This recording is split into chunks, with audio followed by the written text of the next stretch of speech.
Porsche has been releasing pictures over the last week of some new pictures of Porsche Taycan all-electric sedan that will compete really head-to-head in the first real competitor to Tesla Model S. They've been releasing pictures, so we'll get some new angles. But the pictures look like, if you just bought the Taycan and then just went on a massive LSD trip, you'll see what I mean. But they are cool pictures. So I'll share it with you. Some new information, obviously, just in the light of some changes with Tesla. So provide a new context for the just a Taycan outline. So yeah, let's talk about it right now. Taking over the world, electrifying the world, E4 Electric. Welcome to E4 Electric, your #1 source of unbiased electric car news every day. We got scoop every day, so all you have to do really is to stay up to date. Click on that subscribe button down there. That way you won't miss anything, of course, and become a part of this amazing community. Okay, let's talk about the Porsche Taycan, right? Things are getting excited because looks like they're going to start deliveries at the end of this year. And it is a car that will essentially compete with the Tesla Model S. And a lot of Porsche fans actually are very excited about this car. I believe Porsche did a pretty good job making sure that they're not abandoning their own sort of base. And we've seen this with Jaguar and Audi and quite a few cars, so it looks like they're trying to have the best of both worlds, and they might just actually get it. As a matter of fact, they've mentioned recently that a lot of their reservation holders are current Tesla Model S owners. I'm not really surprised.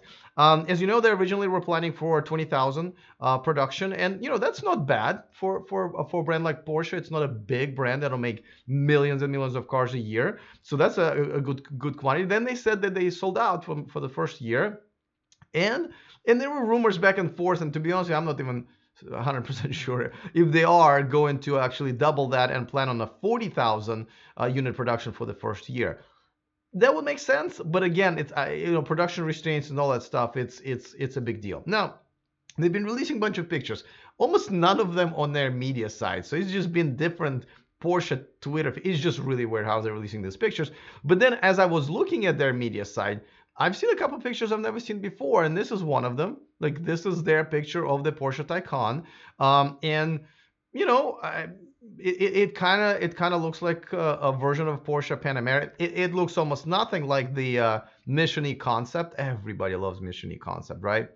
Well, I shouldn't say nothing like. I mean, yeah, probably. Okay, so let me bring it up like full screen, right? So this is what they have right now on their website, and this is the actual prototype. So there are some similarities, but people obviously would have preferred, this one. And I've seen this one in person. It's amazing. It's just stunning. And so here's another picture from the back. Let me also give you a full view. Again, very Porsche-like.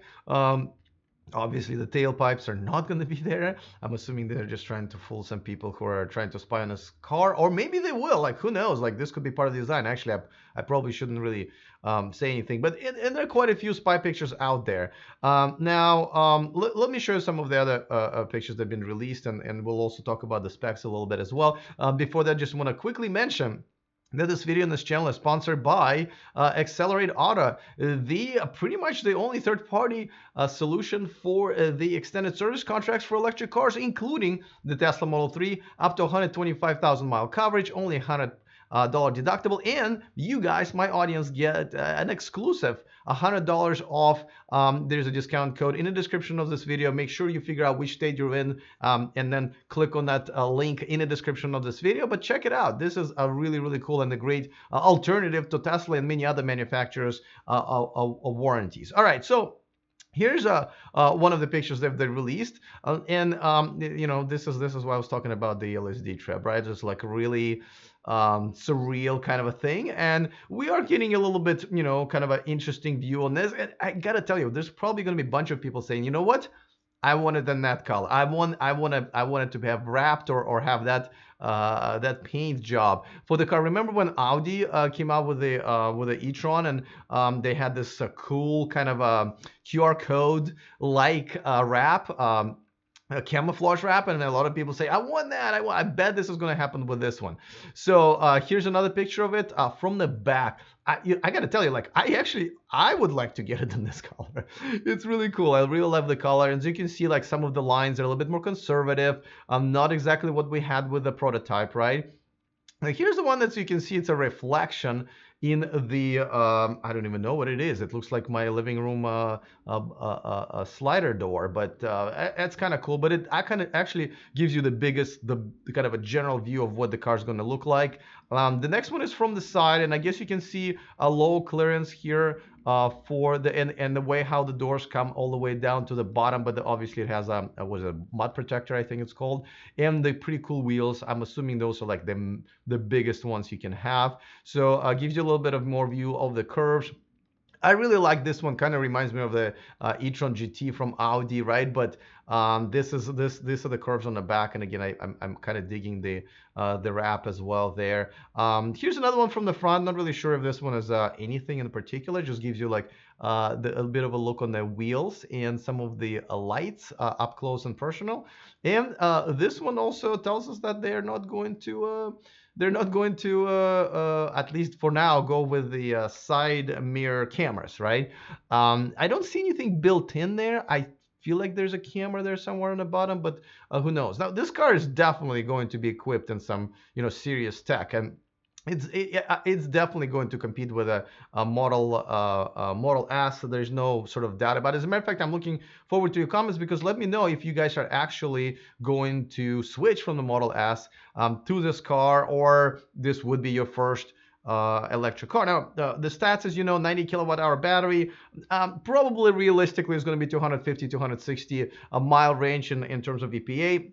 Now, the coolest thing about this car for me is it's going to be able to charge to up to 350 kilowatts. Obviously, Electrify America in the US and Ionity in Europe they're pretty much ready now. They're building out the network, but those chargers are there. There's a report that I did from one of the locations here in the United States, so check it out on my channel. But yeah, this is no joke. That means that you can charge this car in like 10, 15 minutes. And I think, as you know, I still believe the biggest problem with electric cars right now that I'm struggling with, that's why I bought a plug-in hybrid as a temporary solution, is that 45 minutes to refuel your car in a long distance is just too much, and it's like every 200 miles or so. This will definitely solve this problem. Also, from what I understand, people who take these cars to the track are going to be really, really happy with it. It's actually probably outperform models on the track, but as far as taking off really quick, like 0 to 60, a Model S, especially the P190D, P100D version, will probably not probably it will most likely going to be much faster than Porsche Taycan.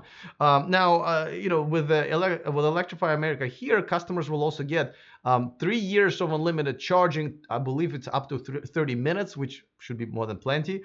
So that's a pretty good deal. Like Audi e-tron has a deal with Electrify America, even though they're under the same Volkswagen Group umbrella, but the deal is not as sweet at all. I think it's like 1,000 kilowatt hours in 4 years, something much less. But obviously depends on how much money they paid for the deal. And so in context here, the price of this car looks like it's going to be around $85,000. Now, as you know, Tesla's been changing prices with the Model S. Right now, I believe the base is $79,000. The prices are supposed to go up by 3%. So we're talking about $81,000. But don't forget, by the time this car is on the market, Tesla will have no incentives, the U.S. tax credit at all. So it will be sold for base price of 82 unless they change anything else, which they might. But the 85,000 price tag for the Porsche Taycan will have the full $7,500 tax rebate. So essentially, even though that's not how it started at all, like the $85,000 base price was kind of expensive when they announced it. Now it's going to be cheaper than the entry price of the Tesla Model S. Now, granted, the specs are not going to be the same, but as far as if you just want the car for the cheapest possible amount, the Taycan actually it will be your choice if nothing else changes. All right, let's really quickly, obviously, go over positives and negatives. Now, of course, positive is the fact that, the car is getting closer and closer and closer. It's this year. I know it's not going to be probably a big bunch of deliveries, but definitely this year they're delivering these. People will start driving it. And again, it's a great electric car from a legacy manufacturer to compete with Tesla, to provide an option for people like myself, for example, right? So I'm really cool, and so the fact that they've all sold out, that's even better. The charging network is pretty much going to be ready by the time here in Europe. here in the United States and Europe. So that's good news. They're building out their own network in the US as well at their dealerships, and it looks like dealerships are behind it, unlike with possibly Audi, right? So it's all good. There's a competitor. I mean, the only negative thing is, of course, the fact that there's a line and people have to wait for a while, and we still don't really know if they're going to be having issues or whatever, and if the dealers will really embrace this car. But I'm kind of having trouble finding any negatives. So let me know in the comment section if I missed any of this. But to me, it's all good news, of course. All right, guys, I am looking forward to your comments. I want to know if you guys are, shopping for this car. Do you like it over Model S, or would you rather stick with the Model S? Do you think the pricing is fair? Pile it all on in the comment section. I'm looking forward to that. Other than that, see you next time, and remember to stay charged.